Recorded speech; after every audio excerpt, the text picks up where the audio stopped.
سلام قولا من رب الرحیم۔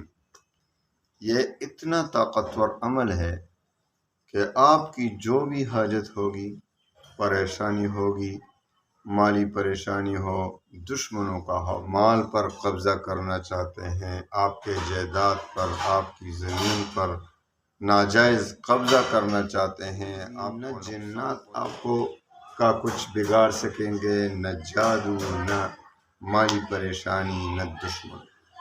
یاسین کی ایک چھوٹی سی آیت سلام قولا من رب الرحیم، اس کی اتنی طاقت ہے۔ قرآن عظیم تو سارا فضائل سے بھرا ہوا ہے، کوئی ہے جو قرآن سے اپنے دنیا و آخرت کے حاجات اللہ تعالیٰ پر پورا کرے، اللہ تعالیٰ سے حاجات قرآن عظیم کے ذریعے مانگے۔ دیکھو سلام قولا من رب الرحیم، یہ اتنا طاقتور عمل ہے کہ آپ کی جو بھی حاجت ہوگی، پریشانی ہوگی، مالی پریشانی ہو، دشمنوں کا ہو، دشمن اس آیت کی برکت سے دشمن تباہ و برباد ہو جائیں گے۔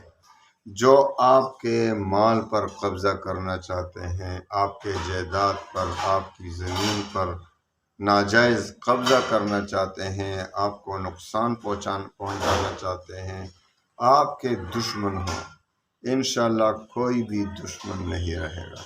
ایسا وظیفہ سلام قولا من رب الرحیم کا آپ کو بتا دیتا ہوں آج، کہ آپ زندگی پر امن میں رہیں گے انشاءاللہ۔ کوئی بھی نہ جنات آپ کو کا کچھ بگاڑ سکیں گے، نہ جادو، نہ مالی پریشانی، نہ دشمن۔ تو آئیے آپ کو وظیفہ دیتا ہوں مختصر سی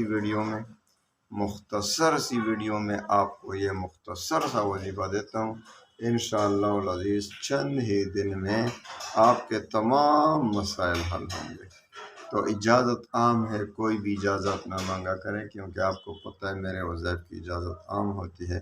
بس 5 وقت کی نماز پابندی کے ساتھ پڑھا کریں، رزق حلال کی طرف طلب کریں، اللہ تعالیٰ پر اعتماد اور یقین کامل ہو، اور وظیفے کا تلفظ ٹھیک ہو۔ یعنی ابھی سلام قولا من رب الرحیم کا وظیفہ دے رہا ہوں تو اس کا تلفظ ٹھیک ہو۔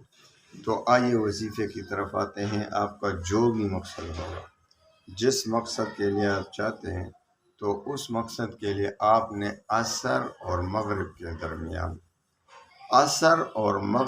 درمیان آپ نے سب سے پہلے 11 بار درود شریف، اور اس کے بعد سلام قولا من رب الرحیم، سلام قولا من رب الرحیم، سلام قولا من رب الرحیم 500 بار پڑھنا ہے۔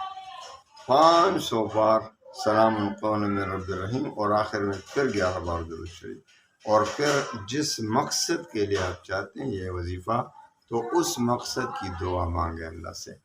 تو مسلسل 40 دن تک یہ وظیفہ کریں، چلہ پورا کریں، انشاءاللہ العزیز ہر مقصد پورا ہو جائے گا۔